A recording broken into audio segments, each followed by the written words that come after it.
Yeah, thanks, Amy. Thanks for what you all do, and thanks for those people online. I've written a few words down, so I might just go through that, and then if you've got a question, feel free. But I'm Luke Howarth. I'm the federal member for Petrie.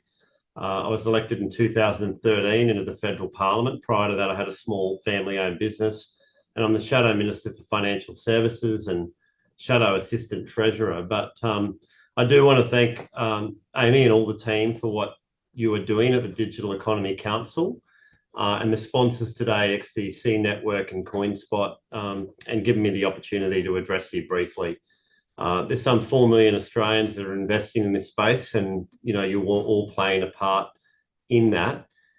Supporting the adoption of distributed ledger technology in your industry is a long-standing priority for the coalition. It'll be continued to be that way under a future coalition government if we're given the opportunity in just a matter of months to form government. And we'll work quickly to put in place fit-for-purpose regulation, which keeps Australia up with the rest of the world and sort of provides people that are online a bit of certainty.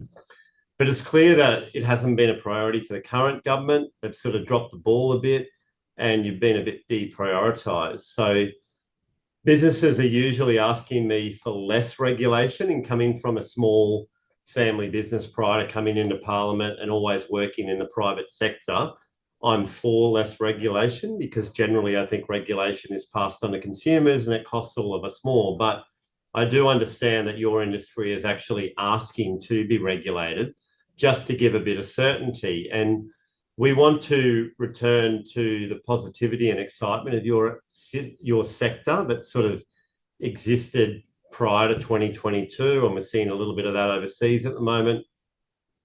And we want to focus on a return to innovation and building new businesses. And we've sort of lost a few years under the current government in the last few years since 2022.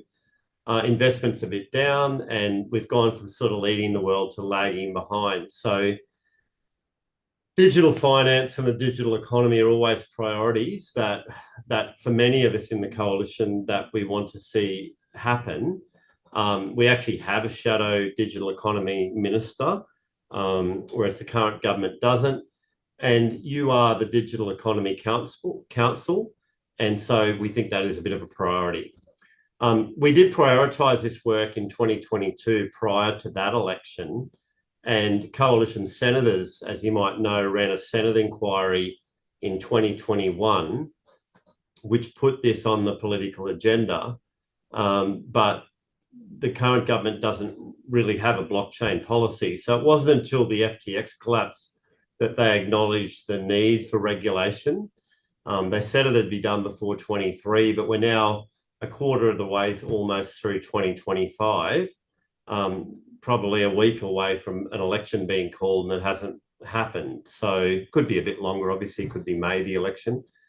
And on my side of politics, the Liberal National Coalition, we've consistently put pressure on the government and opposition to prioritise the legislation. One of our New South Wales senators, Senator Bragg, even introduced his own private members bill to spur the government into action. And we've seen the regulator, because of the current Albanese government's inaction, front-running legislation with their own interpretation, and they're engaging in regulation by enforcement and hammering some of you. And so the government has to be culpable for this mess. It's ultimately their responsibility, and they've created a bit of a void, which the regulator is tired of waiting for. And so ASIC should not be playing policymaker, but the failure to legislate has allowed them to sort of step into this space. The mess is creating unnecessary compliance for some of you, I suspect, and compliance costs, and it's creating an environment of regulatory uncertainty. And even worse is when ASIC issued its draft guidance, the Prime Minister and his government issued a press release endorsing it. And so this was a little bit bizarre and out of touch with the reality facing your businesses. And we've been warned about the risks of what ASIC was doing, and the government hasn't really done much to sort of rein them in. So Uh, Look, in the absence of leadership from the government and on this, I met with and wrote to ASIC myself as the Shadow Minister, or the Shadow Minister for Financial Services and Shadow Assistant Treasurer, to convey these concerns and encourage them to take a proportionate and careful response. That's what I wrote to ASIC. And I know that you've sort of been a bit let down. So there's also no guarantee that this will become a priority if the Albanese government is returned in May or just a few months from now, or if there is a minority government with the Greens and the Teals. So you weren't a priority in this current parliament, and I can't see that being the case in a minority government either. This is just reality without being too negative, but we and myself as the Shadow Minister, we've sort of laid out what our approaches are. We've sort of set KPIs, and if we're in government, you'll certainly have a friend in myself and the Prime Minister if he's given the opportunity. Peter Dutton is in the seat next door to me in Queensland. So, just in relation to distributed ledger technology, fit for purpose regulation won't just protect people who choose to invest in crypto, but importantly, it will also drive certainty and investment in business. And as your discussions today demonstrate, of course, this is a growth space and it goes well beyond just investing in crypto, but development like stable coins have the potential to push down the costs of payments. The tokenization of real world assets also has the potential to drive efficiencies in agriculture and trade.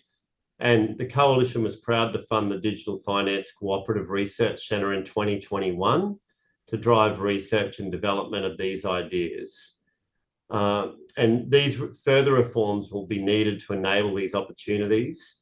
This includes the payment licensing and non-cash payment facility reforms, which have also stalled under the current government.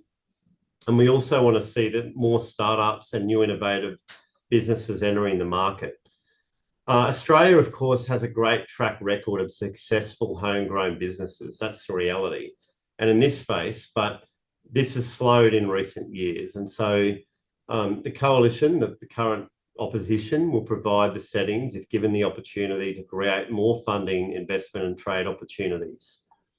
In relation to debanking, as well as part of my role as Shadow Minister for Financial Services, I meet with a lot of banks, and another important issue is debanking. It's become much worse in recent years, particularly with legislation around scams. And I know a lot of you have been impacted personally by it and have lost access to some services. And this crushes businesses and makes it pretty well impossible to operate. The Leader of the Opposition, Peter Dutton, has been outspoken on this issue, more recently in relation to hardwood logging and defence industries, which I've also raised, having a son in the Australian Defence Force as an Army officer. And recognising this growing issue, the Coalition launched a review into debanking by the Council of Financial Regulators prior to the 2022 election. In late 2022, this review made recommendations to the current government, but these recommendations have been sort of ignored and put on the back burner. So nothing's been done, unfortunately. Just in conclusion, I look forward to working together with you all. We want you to succeed. We thank you for what you're doing for Australians and the 4 million Australians or so that invest in this space. We want to see you do well. You do deserve better. And if we're successful in forming government, obviously in the next few weeks when an election is called, we want to be accountable. We'll have a door open policy in relation to myself and any of my team as far as advisors. And we want to get legislation quickly through the Parliament to give you a bit of certainty. So thank you for what you do for Australia, and I hope you've had a good online conference.